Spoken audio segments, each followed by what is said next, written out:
But don't worry, even though the country's facing fuel shortages, farmers are getting turned away at grain elevators because they are at capacity due to rail closures, and premiers are facing threat of citizens' arrest at their houses from terrorist groups like Extinction Rebellion.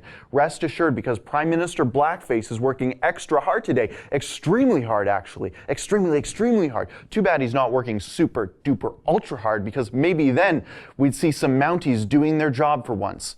He has been meeting with his like-minded friends, so I guess we shouldn't worry.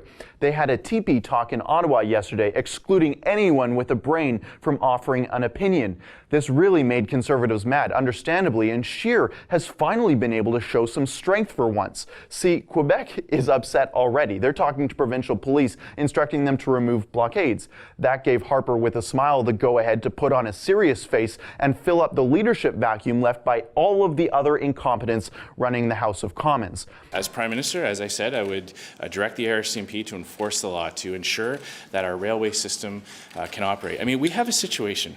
We have ideologically motivated protesters and activists who have, in many cases, have no connection at all with the First Nations community. And they are threatening the jobs of thousands.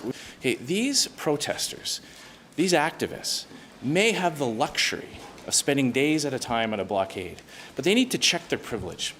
They need to check their privilege and let people whose job depends on the railway system, and small business, farmers, do their jobs.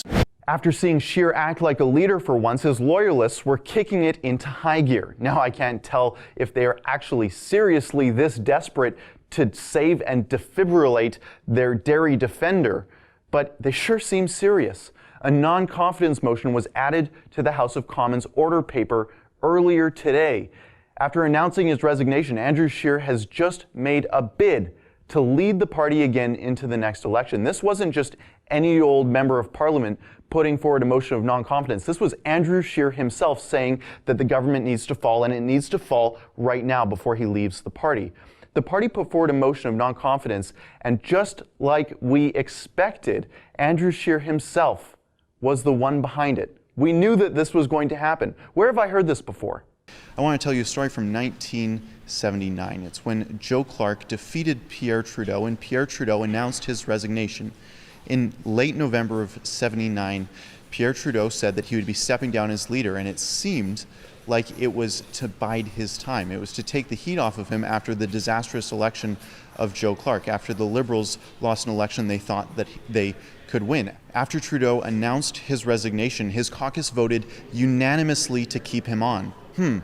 I wonder where I've heard that before. That's the exact same thing that happened to Andrew Scheer. He announced his resignation amid scandal, and, well, his caucus said, you should stay on. It would be a shame, just as they said to Pierre Trudeau, it would be a shame to lose someone of such high quality leadership in a time when the Prime Minister is so incapable, just like Joe Clark was, just like Trudeau was. Joe Clark had a minority government and Trudeau had a minority government. Well, just after Pierre Trudeau announced his soon-to-be resignation, guess what? Pierre Trudeau orchestrated a vote of non-confidence and Joe Clark's government collapsed. And wouldn't you know it, the Liberals, amid Trudeau's sagging popularity, well, they ran the campaign without Trudeau really at the forefront of it. They more ran the campaign against Joe Clark rather than running it with Pierre Trudeau on the masthead. They won that election and they formed Pierre Trudeau's last majority government. Just after Scheer's resignation, I went to his riding to ask people if they even knew who he was. We're wondering if you could tell us who he is.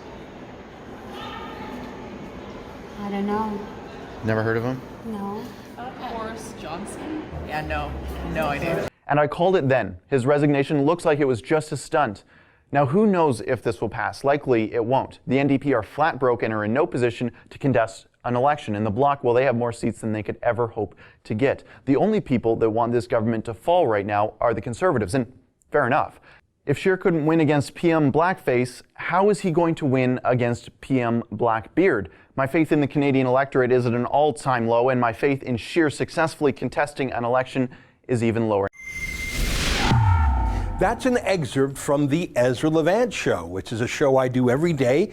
I do a monologue, interview an interesting guest, and then I read my hate mail. But you've got to subscribe to it, which you can do at premium.rebelnews.com.